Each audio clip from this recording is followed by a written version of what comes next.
Hey guys, time for 10 at 2. Hey, it's Alan Hahn. We are in somewhere, Tennessee. I believe it's Clarksville. Ironically, as it would be, we were talking this morning about expectations and potential and how that impacts relationships. And it kind of ties into what we were talking about yesterday. One of the comments I got last night was somebody who struggled with, and as most of us probably have, that idea of like always finding yourself, making yourself vulnerable, doing what you think you need to be doing in order to make this relationship work, only to have it fall apart once again. I was talking with Chris, and she said it's okay for me to share this with you guys. It's a real life experience of exactly what we're talking about. She found herself at one point dating this guy, and she could tell in her belly that it just wasn't living up to her expectations. It's not what she wanted for a partner in her life. So she talked to this person, and she's told him exactly that, that this just doesn't seem like it's going to work out. I mean, there's just things that I want for my life that this just isn't filling. And that's okay. I mean, just putting it out there, guys, that's okay. I mean, it's okay if that person isn't the person that fills that void in you. I mean, not that there should be a void in you. We'll talk about that kind of stuff later, but we are all meant for relationships. We all seek them out. We want them to be mutually beneficial.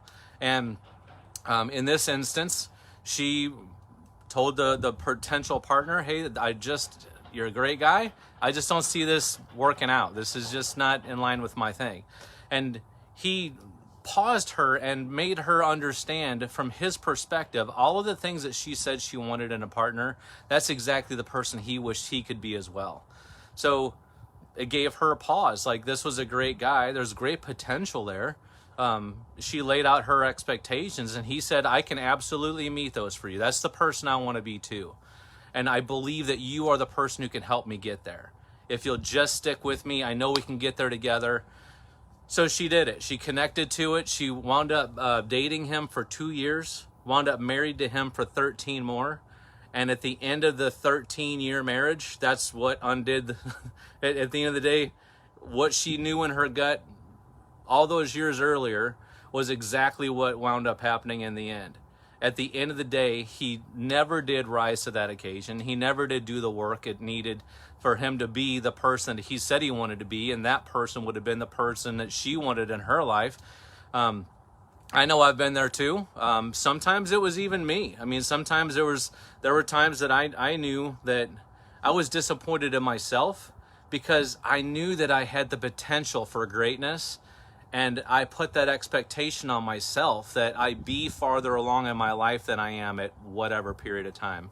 My first marriage fell apart because I was a young father. I had my first son when I was 20, and his mom was just 19, and we were just out of high school figuring stuff out ourselves, and along comes this. And a few years, a lot of stuff in between all that, but fast forward a few years, we had gotten married, we had a second child, and we just thought, man, this is going to be it. But at the end of the day, what was eroding at me was that's not the vision I had for my life.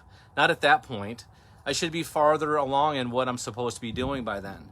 And it just eroded and ate at me to a point where I sabotaged that relationship. And I regret that to this day. I mean, she is a wonderful woman. She loves the kids dearly.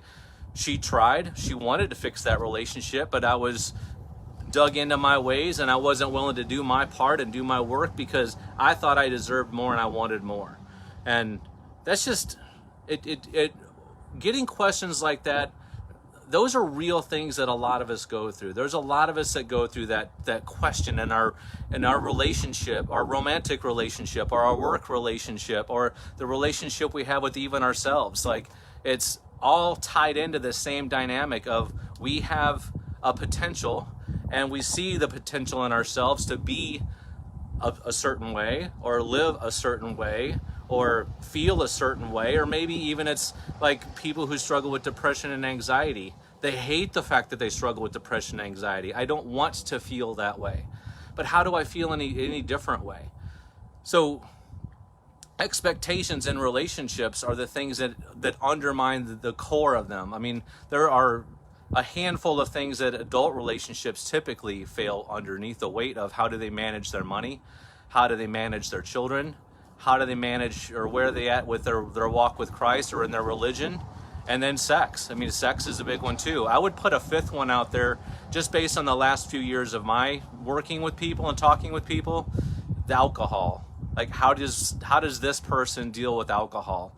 And it could be drugs, it could be whatever, but and maybe that changes. Maybe the fracture is that when we got together under this premise, like we were the party crew, and then all of a sudden one person wants to stop partying and focus on what they want to do with the rest of their life and be a different, better, cleaner version of themselves, and the other person wants to keep on being that, and then you get the whole, well, that's not what I signed up for thing.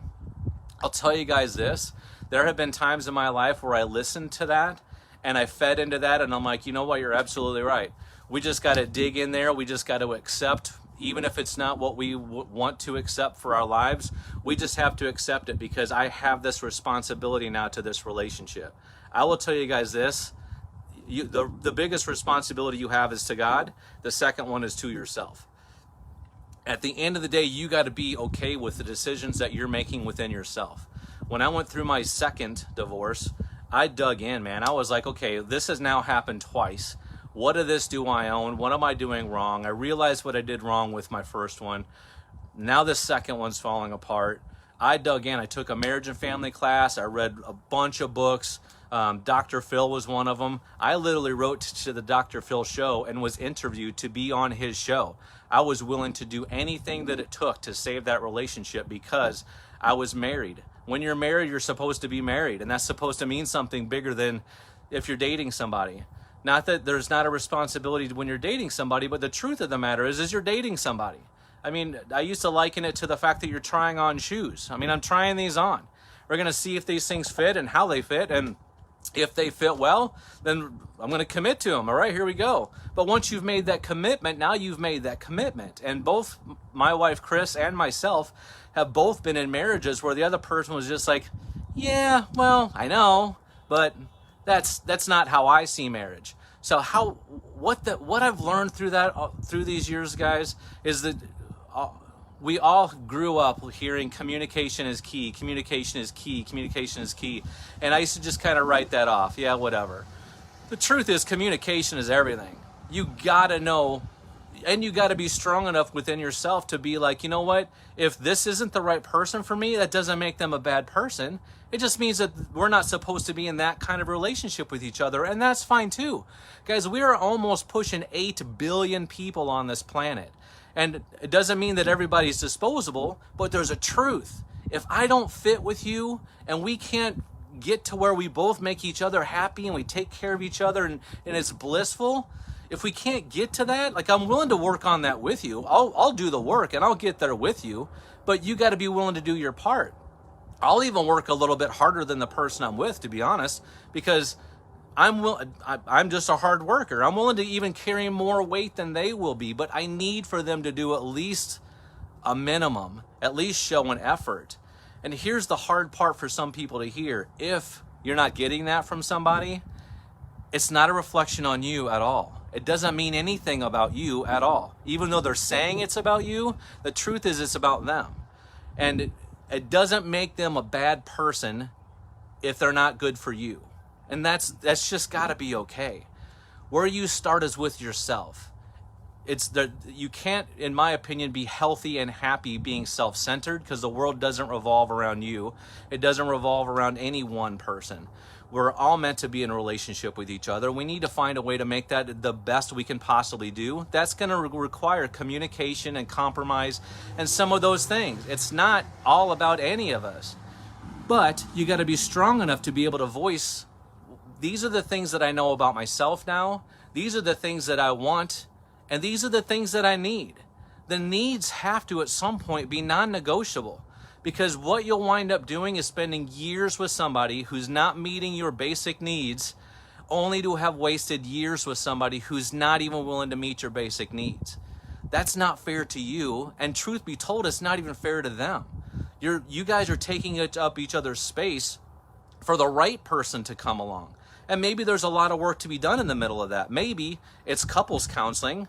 If they're unwilling to do couples counseling, that's fine too. I'm going to go get help for me.